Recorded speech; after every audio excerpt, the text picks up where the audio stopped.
നമസ്കാരം. Raf talk പോഡ്കാസ്റ്റിൻ്റെ പുതിയൊരു എപ്പിസോഡിലേക്ക് എവർക്കും സ്വാഗതം. എന്തൊക്കെയല്ലേ നടക്കുന്നത്? നെയ്മർ ജൂനിയറുടെ കാര്യത്തിൽ അദ്ദേഹം എങ്ങനെയെങ്കിലും സാൻഡോസിലെ കോൺട്രാക്റ്റ് ഒന്ന് പൂർത്തിയാക്കി ബ്രസീലിൽ നിന്ന് പുറത്ത് കടന്ന് മറ്റേതെങ്കിലും ലീഗിൽ കളിച്ചാൽ മതി എന്ന് ചിന്തിക്കുന്ന നിരവധിയായിട്ടുള്ള ആരാധകരുണ്ട്. നിങ്ങളുടെ അഭിപ്രായം എന്താണ്? ബ്രസീൽ വിട്ട് അദ്ദേഹം മറ്റെവിടേക്കെങ്കിലും ചേക്കേറുന്നതാണോ നല്ലത്? മുമ്പ് റൊമാരിയോ പറഞ്ഞിരുന്നൊരു കാര്യമുണ്ട്, നെയ്മർ ഹാപ്പിയായി നിൽക്കുക എന്നുള്ളതാണ് അദ്ദേഹം കണ്ടിന്യൂ ചെയ്യാൻ ഏറ്റവും ഇമ്പോർട്ടൻ്റ് ആയിട്ട് വേണ്ടത് എന്ന്. അതുപോലെ തന്നെ മറ്റ് ചില ബ്രസീലിയൻ എക്സ്പെർട്ടുകൾ പറഞ്ഞിട്ടുണ്ടായിരുന്നു, താരം ഇപ്പോൾ ഒരു ഹീറ്റ് ഓഫ് ദി മൊമെൻറ്റിൽ എടുത്ത തീരുമാനമാണ് ഇനി ദേശീയ ടീമിലേക്ക് ഇല്ല എന്നുള്ളത്. അത് മാറണമെങ്കിൽ അദ്ദേഹം ഒന്ന് ശാന്തമായിട്ട് 1-2 കൊല്ലം കളിക്കട്ടെ, അപ്പോൾ കോപ്പ അമേരിക്ക കളിക്കാൻ തോന്നും. അത് കഴിഞ്ഞിട്ട് പിന്നെ ഒരു 2 കൊല്ലം കഴിയട്ടെ, വേൾഡ് കപ്പിലേക്കുള്ളൊരു താല്പര്യം വരും. പക്ഷെ അതിനൊക്കെ വേണ്ടത് നെയ്മർ ഹാപ്പി ആയിരിക്കുക എന്നുള്ളതാണ്. അതിന് അദ്ദേഹം ബ്രസീലിയൻ ലീഗ് വിട്ട് വല്ല MLS ചേക്കേറുകയോ ഒക്കെ ചെയ്യുകയാണെങ്കിൽ അത് സാധ്യമാകും. MLS ബ്രസീലിയൻ ലീഗ് പോലെ ആരാധകരിങ്ങനെ വല്ലാതെ സ്ക്രൂട്ടനൈസ് ചെയ്ത് ഈ രൂപത്തിൽ തെറിവിളിയും മറ്റു കാര്യങ്ങളും ഒക്കെ നടത്തുന്ന സ്ഥലമല്ല. യൂറോപ്പിലും ഒരു പരിധിവരെ അങ്ങനെയല്ല എന്ന് വേണം കരുതാൻ. പക്ഷെ അങ്ങനെയുള്ള സ്ഥലങ്ങളും ഉണ്ട് എന്നുള്ളത് നമ്മൾ PSG നെയ്മറും മെസ്സിയും ഒക്കെ കളിച്ചിരുന്ന ഘട്ടത്തിൽ കണ്ടതാണ്. PSG അൾട്രാസ് എന്തൊക്കെയാണ് ചെയ്തു കൂട്ടിയത് എന്നുള്ളത്. അപ്പോൾ ഇതിൽ നെയ്മറെ പോലുള്ള ഒരാൾക്ക് തീർച്ചയായിട്ടും മുന്നോട്ട് പോകണമെങ്കിൽ അദ്ദേഹം ഹാപ്പി ആയിരിക്കുക എന്നുള്ളതാണ് പരമപ്രധാനം. ഈ സമീപകാലത്ത് നെയ്മറുടെ ഒരു ബിഹേവിയർ എന്ന് പറഞ്ഞാൽ, മാധ്യമങ്ങൾ അദ്ദേഹത്തിനെതിരെ എന്ത് ലേഖനങ്ങൾ എഴുതിയാലും എന്ത് തരത്തിൽ നെയ്മറെ വിമർശിച്ചുകൊണ്ട് രംഗത്ത് വന്നാലും നെയ്മർ ജൂനിയർ അതിശക്തമായിട്ട് അതിനോട് പ്രതികരിക്കുന്ന രൂപത്തിലാണ് നെയ്മർ ഒരു ബിഹേവിയർ ഇപ്പോൾ കാണിച്ചുകൊണ്ടിരിക്കുന്നത്. അത് നേരിട്ട് പോയി ആ മാധ്യമത്തിൻ്റെ ലേഖനത്തിന് താഴെ തന്നെ പോയി കമൻ്റ് ഇടും, മാധ്യമങ്ങളെ കാണുമ്പോൾ അവരോട് തർക്കിക്കും. ചാരിറ്റി ഓപ്ഷൻ്റെ സമയത്ത് തന്നെ നെയ്മർ പറഞ്ഞു, നിങ്ങൾ ഇങ്ങനെ കാര്യങ്ങൾ എഴുതി കൂട്ടരുത്, ഇങ്ങനെ എഴുതി വിടുമ്പോൾ അത് പലരുടെയും പല താരങ്ങളുടെയും കരിയർ തന്നെ അവസാനിപ്പിക്കുന്ന തരത്തിലായിരിക്കും. എനിക്ക് പ്രശ്നമൊന്നുമില്ല, ഞാൻ മെൻ്റലി വളരെ സ്ട്രോങ് ആണ്, ഇതൊക്കെ ഞാൻ ഒരുപാട് നേരിട്ടിട്ടുള്ള ആളാണ്, അതുപോലെ ആവില്ല പല താരങ്ങളും എന്ന് നെയ്മർ പറയുന്നത് നമ്മൾ കേട്ടു ഇക്കഴിഞ്ഞ ചാരിറ്റി ഓപ്ഷനിൽ കഴിഞ്ഞ തിങ്കളാഴ്ച. പക്ഷെ അത് കഴിഞ്ഞിട്ട് നെയ്മർ അങ്ങനെയല്ല മാധ്യമങ്ങളോട് ഇടപഴകുന്നതും ക്രിട്ടിക്സിനോട് ഇടപഴകുന്നതും എന്നുള്ളത് വളരെ കൃത്യമാണ്. നിങ്ങൾക്കറിയാലോ, മുൻ ബ്രസീലിയൻ താരം കൂടിയായിട്ടുള്ള നെറ്റോയോട് അദ്ദേഹം നേർക്ക് നേർ ഏറ്റുമുട്ടിയത് നമ്മൾ കണ്ടിരുന്നു. ഇപ്പോൾ കസാഗ്രാൻ്റെ ഇന്നലെ നെയ്മർ വളരെ ചൈൽഡിഷായിട്ടാണ് ഈ പെരുമാറിക്കൊണ്ടിരിക്കുന്നത്. നെയ്മറുടെ ഒരു സ്റ്റാറ്റസ് ഒക്കെ ഉള്ളൊരു പ്ലെയർ ഒരിക്കലും ഇങ്ങനെ ഇടപഴകേണ്ട കാര്യമില്ല എന്ന് പറഞ്ഞതിന് കസാഗ്രാൻഡയുടെ നേരെയും ഇപ്പോൾ അദ്ദേഹം കമൻറ്റുമായി ചെന്നിട്ടുണ്ട്. പിന്നെ അദ്ദേഹം തന്നെ പല കാര്യങ്ങളിലും സ്വയം വീഡിയോ ഇറക്കുകയും മാധ്യമങ്ങളോട് നേരിട്ട് കൊമ്പ് ഓർക്കുകയൊക്കെ ചെയ്യുന്നുണ്ട്. മാധ്യമങ്ങളോട് മാത്രമല്ല, ആരാധകരോടും. സാൻഡോസിൻ്റെ ആരാധകരോട് അദ്ദേഹം ഇതിനിടക്ക് തർക്കത്തിലും മറ്റുമൊക്കെ ഏർപ്പെട്ട് നമ്മൾ കണ്ടിരുന്നു. അതുകൂടാതെ പിന്നെ ഇപ്പോൾ കഴിഞ്ഞ കളിയിൽ നമ്മൾ കണ്ടല്ലോ, എതിർ ടീമിൻ്റെ ആരാധകരോട് അദ്ദേഹം എങ്ങനെ പെരുമാറുന്നു എന്നുള്ളത്, എതിർ ടീമിൻ്റെ താരങ്ങളോട് എങ്ങനെ പെരുമാറുന്നു എന്നുള്ളതൊക്കെ. ഇപ്പോൾ നമുക്കറിയാം, സാൻഡോസും റെമോയും തമ്മിലുള്ള മത്സരം വിലാ ബെൽമിറോയിൽ നടന്നപ്പോൾ തന്നെ അവരുടെ ഒരു താരവുമായിട്ട് അദ്ദേഹം ഏറ്റുമുട്ടി. അയാളുടെ ജേഴ്സിയൊക്കെ പിടിച്ചു വലിച്ച് നമ്പറൊക്കെ എത്രയാണെന്നൊക്കെ നോക്കി വെച്ചു. ഇങ്ങനെയൊക്കെ ഉണ്ടായി. അത് വലിയ രൂപത്തിൽ വിമർശനങ്ങൾക്ക് വഴിവെക്കുകയും അദ്ദേഹം ബെലമിലേക്ക് പോകുമ്പോൾ, അതായത് പാരനീസിലെ റെമോ ക്ലബിനെതിരെ കളിക്കാൻ വേണ്ടി ബെലമിലേക്ക് പോയ സമയത്ത് അവിടുത്തെ ഒരു കൗൺസിലർ തന്നെ നെയ്മറെ വെറുക്കപ്പെട്ടവനായിട്ട് പ്രഖ്യാപിക്കണം, അതിനു വേണ്ടിയിട്ട് കൗൺസിലിൽ അപേക്ഷ സമർപ്പിക്കാൻ പോവുകയാണ് എന്ന് പറയുന്ന കാഴ്ച നമ്മൾ കണ്ടു. അതോടക്കം അത് കഴിഞ്ഞിട്ട് പിന്നെ കളിക്കളത്തിൽ നെയ്മർ വാമപ്പ് ചെയ്യുന്ന സമയത്ത് വലിയ രൂപത്തിൽ നെയ്മർക്കെതിരെ ചാൻറ്റുകളും മറ്റുമൊക്കെയായിട്ട് റെമോയുടെ ആരാധകർ. പിന്നെ കളിയിൽ നെയ്മർ 2ാം പകുതിയിലാണ് ഇറങ്ങിയത്. 2ാം പകുതിയിൽ ഇറങ്ങി നെയ്മർ നല്ലൊരു അസിസ്റ്റൊക്കെ കൊടുത്ത് ടീമിനെ വിജയിപ്പിക്കുന്ന കാഴ്ചയൊക്കെ നമ്മൾ കണ്ടു. കളി കഴിഞ്ഞിട്ട് അതുവരെ കിട്ടിയ അപമാനങ്ങൾക്കും കൂവലുകൾക്കും ചാൻറ്റുകൾക്കും ഒക്കെ നെയ്മർ തിരിച്ചു കൊടുക്കുന്ന കാഴ്ച. എതിർ ടീമിൻ്റെ ഫാൻസിനോട് ഡയറക്റ്റ് ഏറ്റുമുട്ടിയിട്ട് നെയ്മർ ഒരാളോട് പറഞ്ഞു, ഒരു കിസ്സൊക്കെ കൊടുത്തിട്ട് ഇത് നിനക്കല്ല നിൻ്റെ ഭാര്യയ്ക്കുള്ളതാണെന്ന് പറഞ്ഞു. അത് കടുത്ത സ്ത്രീവിരുദ്ധ പരിപാടിയായിപ്പോയി എന്ന് ഇപ്പോൾ ബ്രസീലിൽ നിന്ന് തന്നെ പലരും വിമർശനങ്ങളുമായിട്ട് വന്നിട്ടുണ്ട്. കഴിഞ്ഞില്ല, നെയ്മർ ടണലിലേക്ക് പോയിട്ട് അവിടെ വെച്ചിട്ട് ആരാധകരോടും അതുപോലെ തന്നെ അതായത് എതിർ ടീമിൻ്റെ ആരാധകരോടും എതിർ ടീമിൻ്റെ സ്റ്റാഫിനോടും ഒക്കെ വലിയ രൂപത്തിൽ ആംഗ്യം കാണിക്കുകയും അവിടെ നിന്ന് ഇങ്ങോട്ട് നടുവിരൽ കാണിക്കുന്നു. നെയ്മർ ഇവിടെ നിന്ന് അങ്ങോട്ട് ഓരോന്ന് വിളിച്ചു പറയുന്നു. മറ്റു താരങ്ങളൊക്കെ വന്ന് നെയ്മറെ ആശ്വസിപ്പിക്കാനും ശാന്തനാക്കാനൊക്കെ ശ്രമിക്കുന്നുണ്ടെങ്കിലും നെയ്മർ അതിനൊന്നും തയ്യാറാവാതെ നെയ്മർ അത് തുടരുന്ന കാഴ്ചയാണ് നമ്മൾ കണ്ടത്.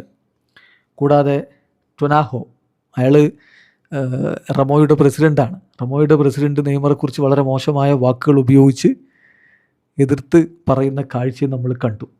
ഇതെവിടെ ചെന്ന് എത്തിയെന്ന് ചോദിച്ചാൽ ആദ്യം റമോ സ്റ്റേറ്റ്മെൻ്റ് ഇറക്കി, നെയ്മർ ജൂനിയർക്കെതിരെ ഞങ്ങൾ CBF പരാതി കൊടുക്കാൻ പോവുകയാണ് എന്ന് ആദ്യം അവർ സ്റ്റേറ്റ്മെൻ്റ് ഇറക്കി. നെയ്മർ വളരെ അൺസ്പോർട്സ്മാൻ ലൈക്ക് ആയിട്ടുള്ള പ്രവർത്തനങ്ങളാണ് നടത്തിയത്, ഇത് ഫെയർ പ്ലേയുടെ ഒരു തരത്തിലുള്ള എത്തിക്സും പാലിക്കാത്ത ഒന്നാണ് എന്ന് പറഞ്ഞുകൊണ്ട് അവർ സ്റ്റേറ്റ്മെൻറ്റ് ഇറക്കിയപ്പോൾ മറുഭാഗത്ത് സാൻഡോസിൻ്റെ വക സ്റ്റേറ്റ്മെൻറ്റ്, ഞങ്ങളുടെ ഏത് താരത്തെയും ഞങ്ങൾ ഡിഫെൻഡ് ചെയ്യും, തീർച്ചയായിട്ടും അവിടെ അവരുടെ പ്രസിഡൻറ്റ് നെയ്മറെക്കുറിച്ച് വളരെ മോശമായിട്ടുള്ള പ്രസ്താവനകളാണ് നടത്തിയത്, അതൊരിക്കലും അംഗീകരിച്ചു കൊടുക്കാൻ പറ്റില്ല, ഫുട്ബോളിൽ ഇത്തരത്തിൽ കാര്യങ്ങൾ കൊണ്ടുപോകാൻ പറ്റില്ല എന്ന് പറഞ്ഞ് ഇവിടുന്ന് അങ്ങോട്ട് സാൻഡോസിൻ്റെ സ്റ്റേറ്റ്മെൻറ്റ് വരുന്ന കാഴ്ചയും നമ്മൾ കണ്ടു. ചുരുക്കി പറഞ്ഞാൽ അങ്ങോട്ടും ഇങ്ങോട്ടും കാര്യങ്ങൾ തർക്ക വിതർക്കങ്ങളിലേക്ക് പോകുന്ന കാഴ്ചയാണ് നമ്മളവിടെ കണ്ടത്.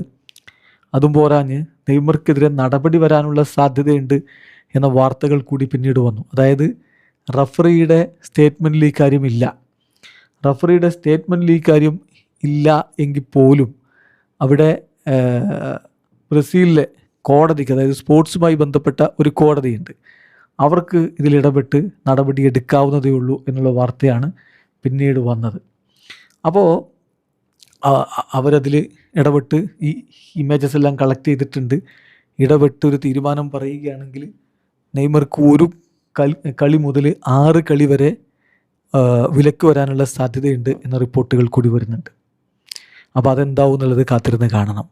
പിന്നെ നെയ്മർ തന്നെ ഇപ്പോൾ ഈ വിമർശനങ്ങളും പ്രശ്നങ്ങളും ഒക്കെ വന്നപ്പോൾ നെയ്മർ തന്നെ വീണ്ടും പ്രതികരിച്ചു. അതായത് അവരെന്നെ കളിയാക്കി അപമാനിക്കാൻ വേണ്ടി ശ്രമിച്ചു, കളി കഴിഞ്ഞപ്പോൾ ഞാൻ സെലിബ്രേറ്റ് ചെയ്തത് അവർക്ക് പിടിച്ചില്ല, അവരാകെ മാഡായിപ്പോയി എന്നാണ് നെയ്മർ അതിനോട് വീണ്ടും പ്രതികരിച്ചത്.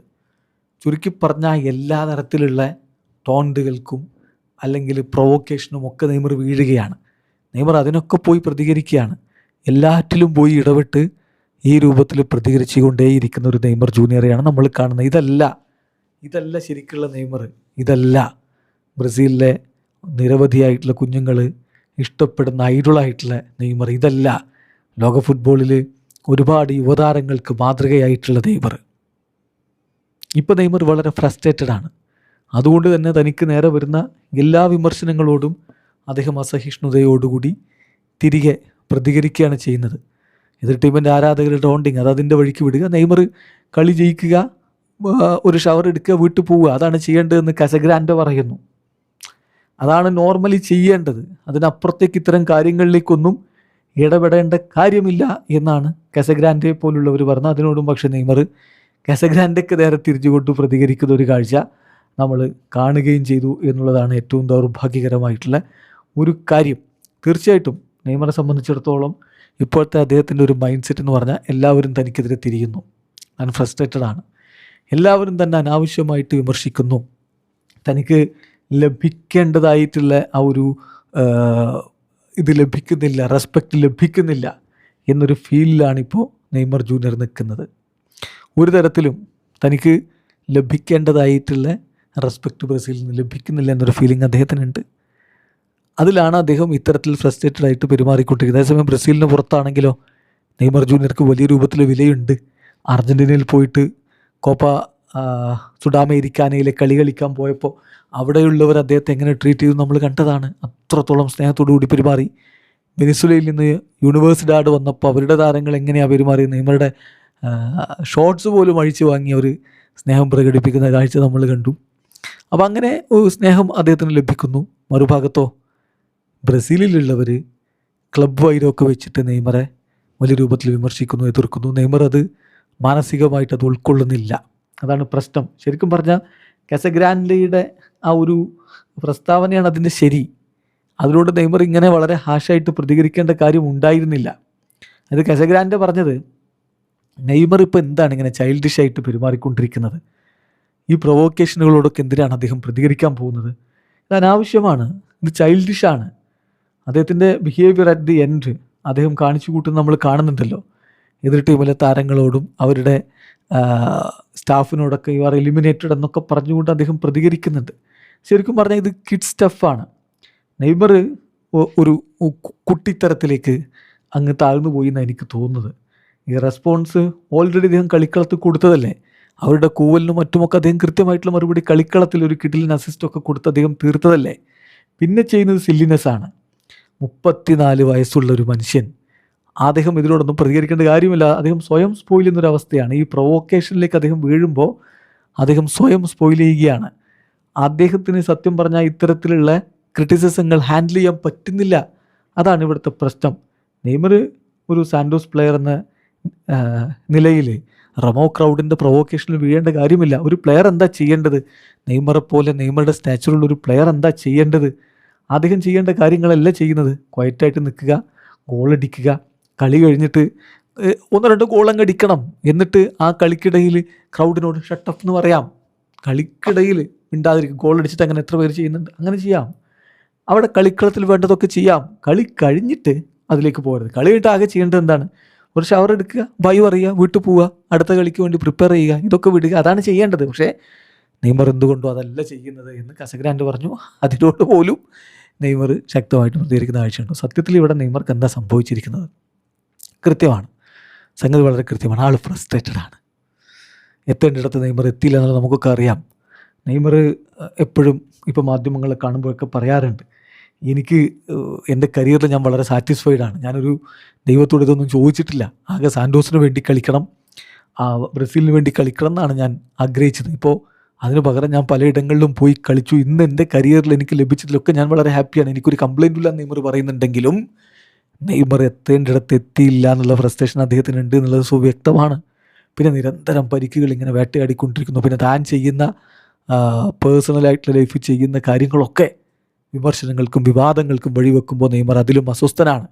നെയ്മർ എന്ന് പറഞ്ഞാൽ ഒരു സംശയവും വേണ്ട, ബ്രസീലിയൻ ലീഗിൽ ഇന്ന് കളിക്കുന്നവരിൽ ഏറ്റവും വില കൂടിയ താരമാണ്. അപ്പോൾ സ്വാഭാവികമായിട്ടും അദ്ദേഹത്തിലേക്ക് കൂടുതൽ ഫോക്കസ് വരും. എതിരാളികൾ അദ്ദേഹത്തെ തളർത്താൻ വേണ്ടിയിട്ടുള്ള കാര്യങ്ങളും ചെയ്യും. അതിലൊക്കെ വീഴാതെ റെസ്പെക്റ്റ് കിട്ടേണ്ട തരത്തിലുള്ള ഒരു ബിഹേവിയറും പെരുമാറ്റവും ഒക്കെ കളിക്കളത്തിൽ കാണിക്കേണ്ടത് നെയ്മറാണ്. അത് അദ്ദേഹത്തിന് സാധിക്കുന്നില്ല. മെൻ്റലി നെയ്മർ ഫ്രസ്ട്രേറ്റഡ് ആണ്. ഈ ക്രിറ്റിസിസംസ് ഹാൻഡിൽ ചെയ്യാൻ പറ്റുന്നില്ല. അതിൽ നിന്നുണ്ടാവുന്ന പ്രതികരണങ്ങളാണ് നമ്മൾ ഈ കണ്ടുകൊണ്ടിരിക്കുന്നത്. ഏതായാലും നെയ്മർ ഡിസംബർ അവസാനത്തോടു കൂടി സാൻഡോസിലെ തൻ്റെ കോൺട്രാക്റ്റ് പൂർത്തിയാക്കി ബ്രസീൽ വിട്ട് മറ്റെവിടേക്കെങ്കിലും പോവുക, ഇത്രത്തോളം ക്രിറ്റിസിസങ്ങളും കാര്യങ്ങളും വരാത്തൊരിടത്തേക്ക് പോവുക എന്നുള്ളത് ഇമ്പോർട്ടൻ്റ് ആണ്. അങ്ങനെ സംഭവിച്ചാൽ അദ്ദേഹം മെൻ്റലി ഹാപ്പിയാവും. മെൻ്റലി ഹാപ്പി ആയാൽ നെയ്മർ ജൂനിയർ കളിക്കളത്തിൽ എന്തൊക്കെ ചെയ്യുമെന്ന് നമുക്കറിയാം. അങ്ങനെ കളിച്ചാൽ അദ്ദേഹത്തിൻ്റെ കരിയറിനെയും നീണ്ട് കാണാൻ പറ്റും. ഏതായാലും അതാണ് എൻ്റെ അഭിപ്രായം. നെയ്മർ ഹാപ്പി ആയിരിക്കുക എന്നുള്ളത് ഇമ്പോർട്ടൻ്റ് ആണ്. നിങ്ങളുടെ അഭിപ്രായം കമൻറ്റ് ബോക്സിൽ രേഖപ്പെടുത്തുക. കൂടുതൽ വിശകലനങ്ങളും വിശേഷങ്ങളും ഒക്കെ പങ്കുവെച്ചുകൊണ്ട് നമുക്ക് വീണ്ടും കാണാം.